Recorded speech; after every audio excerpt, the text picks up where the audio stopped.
Agents of socialization is really anything, anyone, or any particular group that influences our self-concept. So we're talking about behaviors, we're talking about emotions, attitudes, etc. All of these things in society regarding media, family, neighborhoods, religion, daycare, the school, peer groups, our workplace, are aspects of socialization. They are agents that socialize us and prepare us for our place in society, ultimately developing our self-concept, our attitudes, our emotions, and our behavior. So the first primary agent we're going to talk about is family. Now, family is the primary agent of our basic sense of self, right? Our self-concept, where we learn the roles and the expectations and the behaviors of what is masculine and what is feminine. Okay?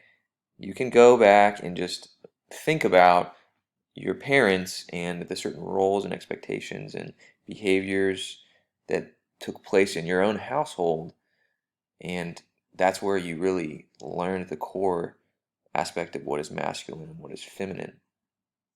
And this is going to carry over later when you have your own family and you get married. And I'm realizing this because I'm about ready to get married. I just went through premarital counseling and we talked a lot about these gender schemas that I have developed and my fiance have developed to who should do what around the house, right? Whether it's yard work, paying taxes, handling the finances, cleaning around the house, cooking, right? You begin to get an understanding of how you have learned the roles, the gender roles of masculinity and femininity. So you learn a lot of that from your family. Okay, now the next thing that also affects our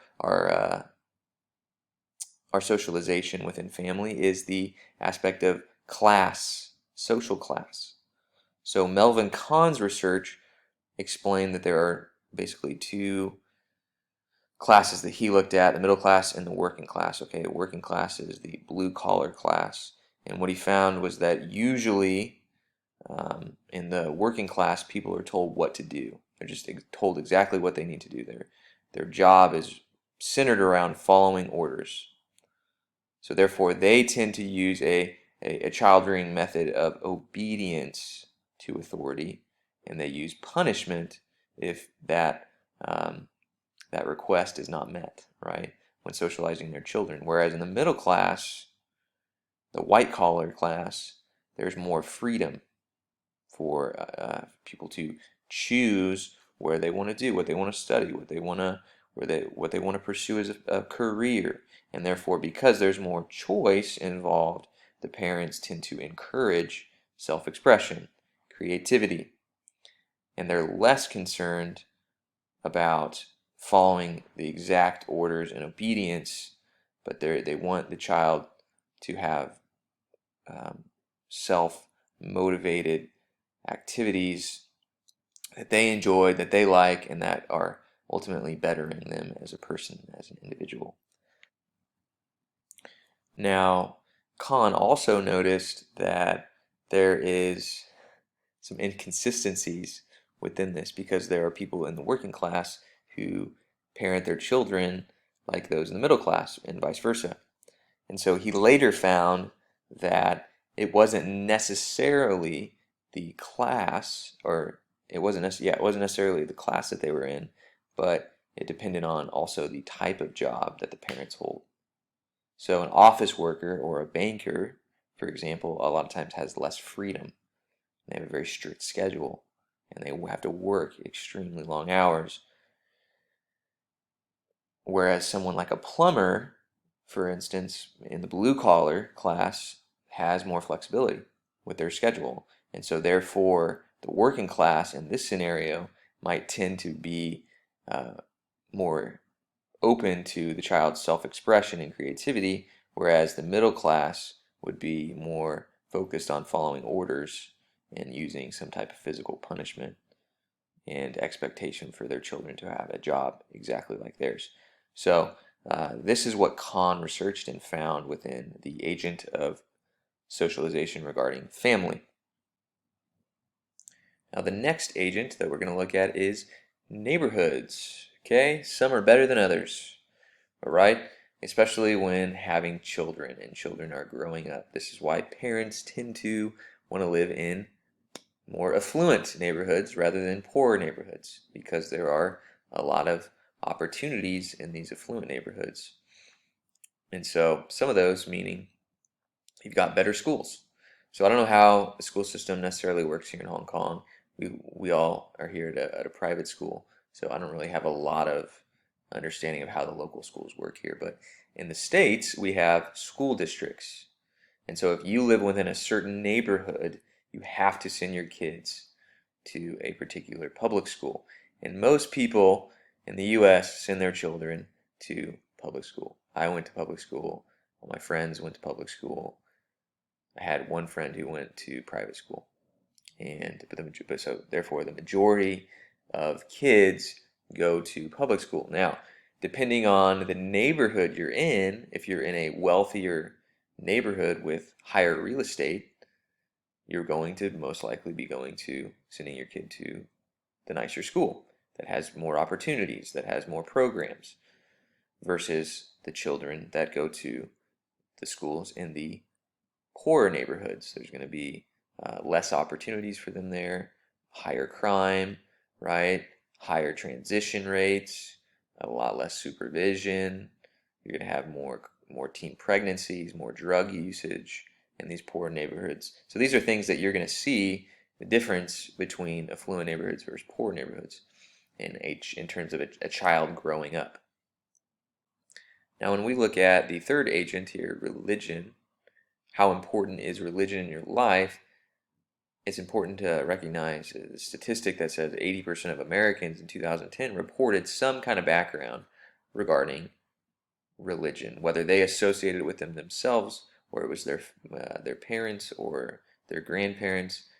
There was some background of religion in their lives. And so the things that this does, right, what does religion do when it's more of a direct approach towards those of us who do practice some form of faith? It's gonna involve doctrine, morality, values. It's gonna give us a sense of community, identity, purpose. And then in terms of social norms and behaviors, it might affect our dress attire, it might affect our language, might affect the things that we watch, right? It might affect our speech, what we can say, what we can't say, our manners at the table, our manners in front of elders, right? All these things are affected. And then it's also important to note that those who recognize as non-religious are still affected by religion, right?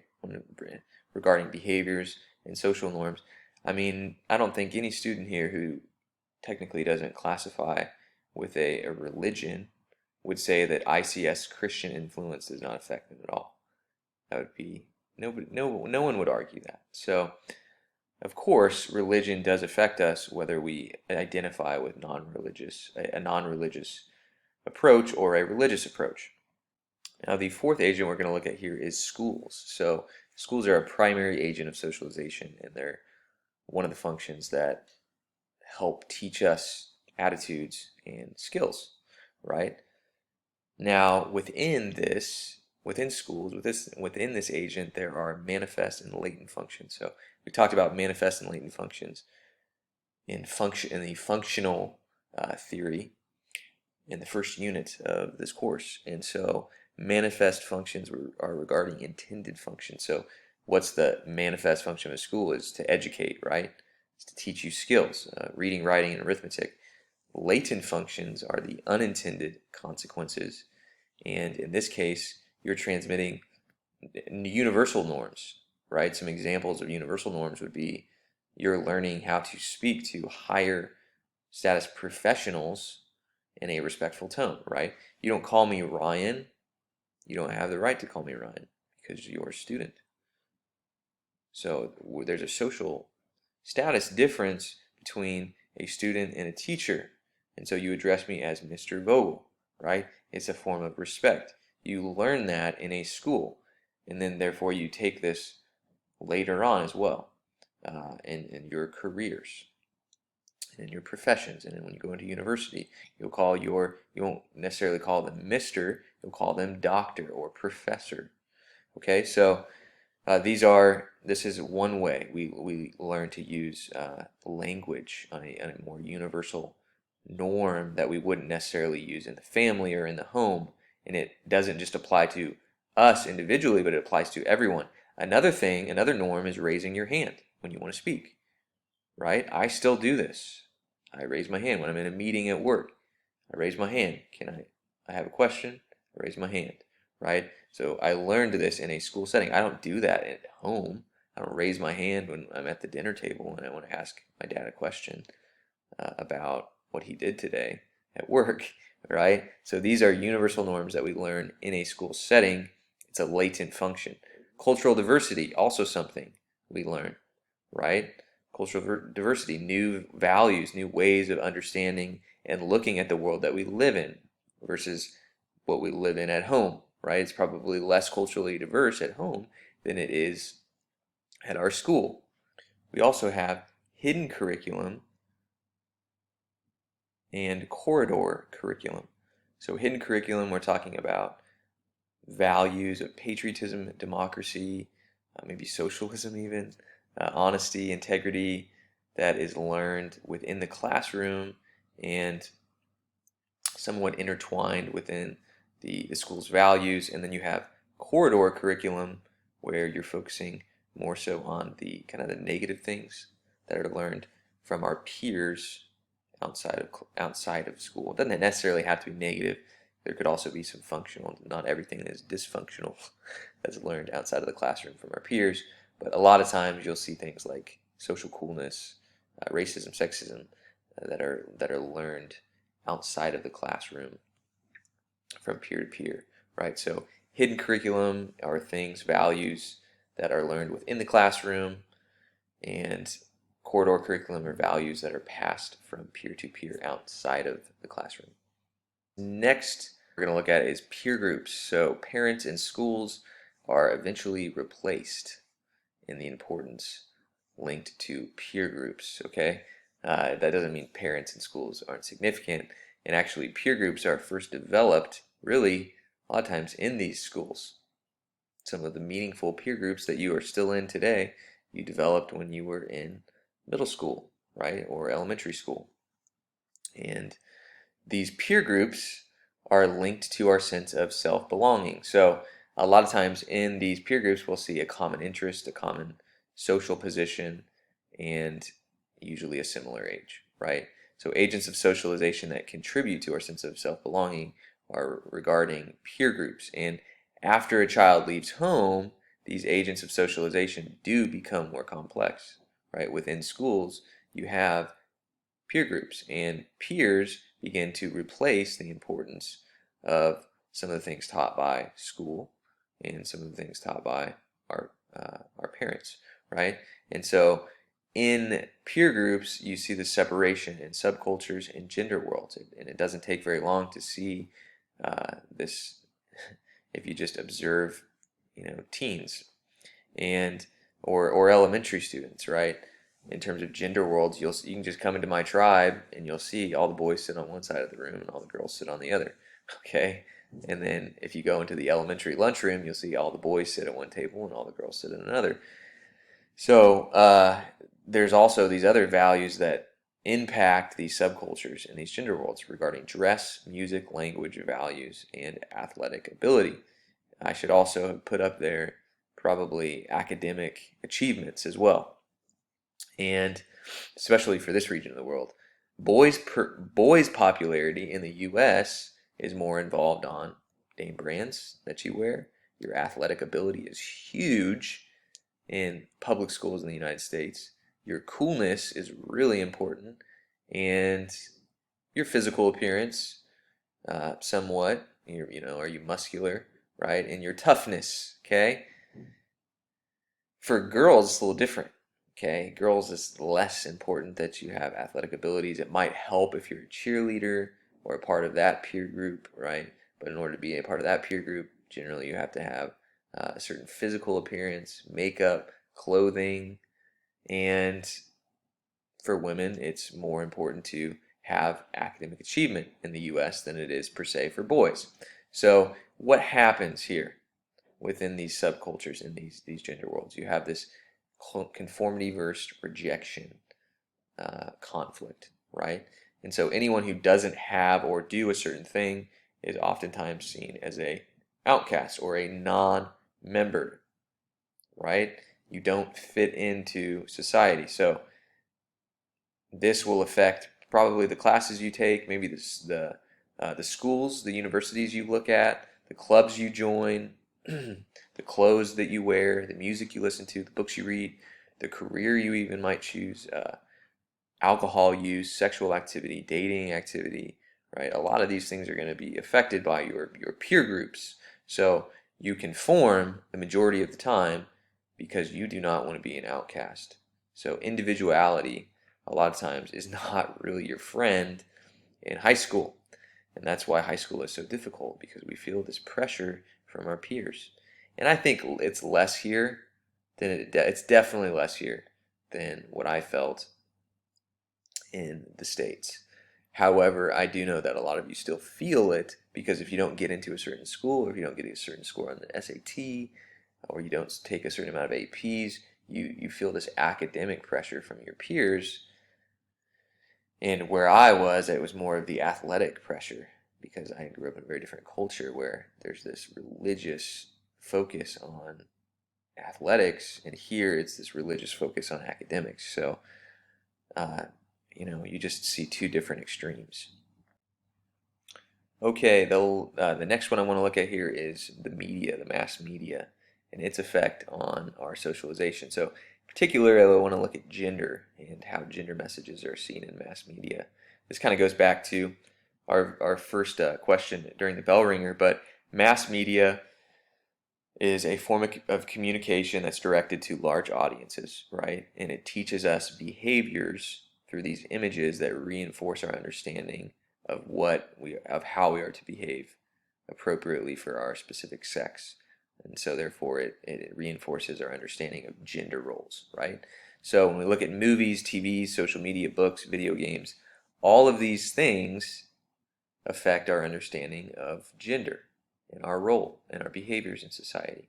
If you look at TV and movies, a lot of times in the past, women had very little importance in power roles or significant roles regarding society. However, we see that's definitely changing.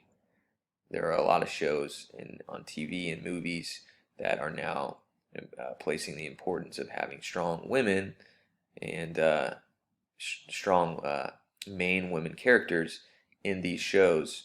For instance, I'm watching a show right now called Suits, and it's about lawyers in New York City, and the head of the law firm, her name is Miss Pearson, or Dr. Pearson, and she's a woman.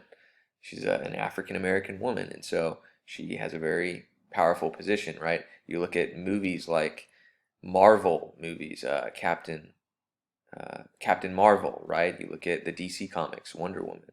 Uh, you look at some other films like Kill Bill, or cartoons like the Powerpuff Girls or Kim Possible.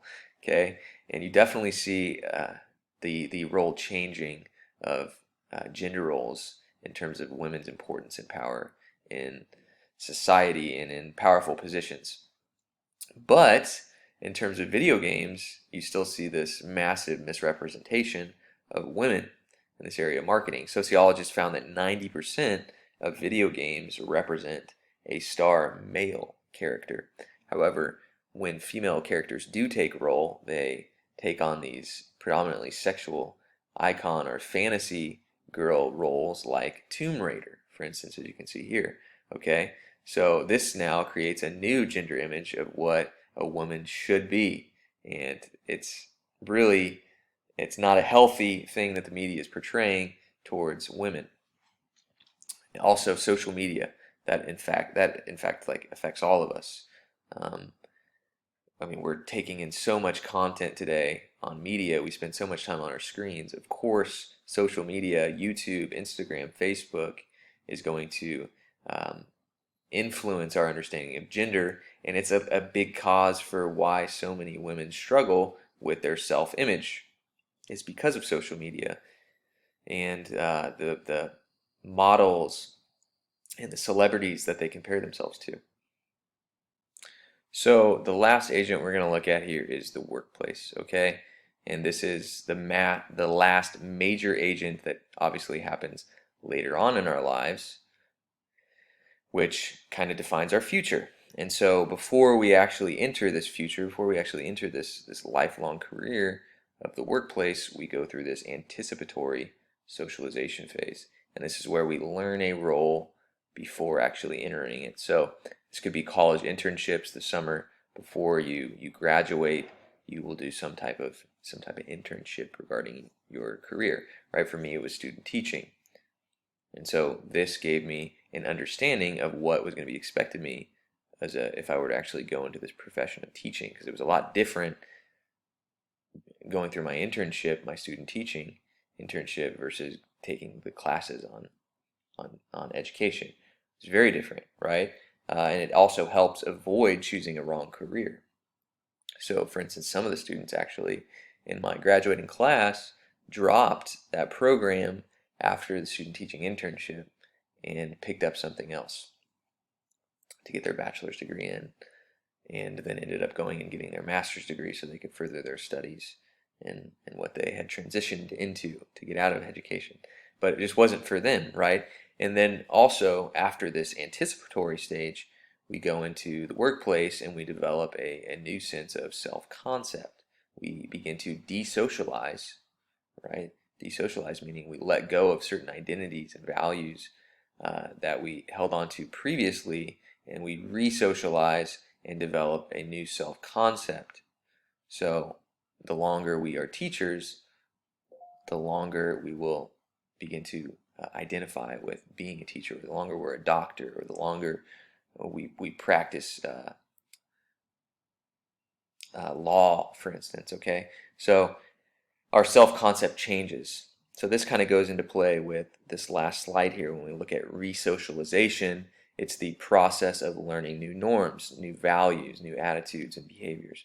This is the transitional phase as we develop our self-concept. So for instance, a new job, right? You're learning what a boss insists upon you.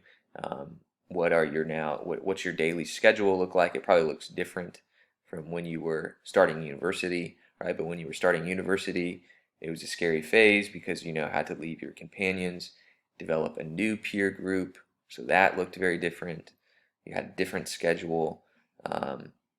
Boarding schools, right? You're required now to live at the school rather than living at your parents' house. Rehabilitation centers, Alcoholics Anonymous. There's now new values, new attitudes, new behaviors that are expected of them. And then you also have these things called total institutions within this aspect of resocialization. And these are a bit more intense and a bit more extreme in terms of the resocialization process. But this could be looking at like convents or prisons or boot camps where resocialization occurs in a place that is almost totally controlled by those who actually run it. So convents, you're talking about a woman maybe who just became a nun, right? So her values and her norms are going to change when it comes to dating and marriage.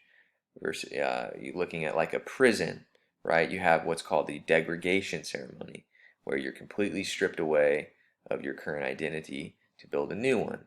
In this case, you're literally stripped naked. They shave your head, they take your fingerprint, they take your photo, they give you a number, they give you a uniform, and you've completely lost your individual identity being stamped with a new one, right? So this is this phase of re-socialization in which we now develop a new identity, a new norm, a new value, and new behaviors. All right, so that's it for today. We've all been going through a phase of re-socialization with this COVID 19, phase of life, right? We're all developing new norms, new values, new attitudes, new behaviors. And so when you're thinking about the world around you and how it's changed, think about this class and what you learned in regards to socialization and resocialization. All right, I will see you guys later.